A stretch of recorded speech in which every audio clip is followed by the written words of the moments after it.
আমি রাজন্যা আবৃত্তি করছি কবি কুসুম কুমারী দাসের লেখা আদর্শ ছেলে কবিতাটি। আমাদের দেশে হবে সেই ছেলে কবে, কথায় না বড় হয়ে কাজে বড় হবে। মুখে হাসি বুকে বল, তেজে ভরা মন, মানুষ হইতে হবে এই তার পণ।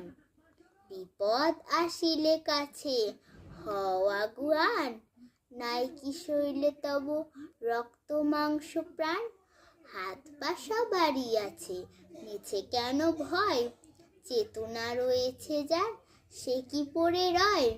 সে ছেলেকে চায় বলো কথায় কথায়, আসে যার চোখে জল মাথা ঘুরে যায়। সাদা প্রাণে হাসি মুখে করো এই পণ, মানুষ হইতে হবে মানুষ যখন।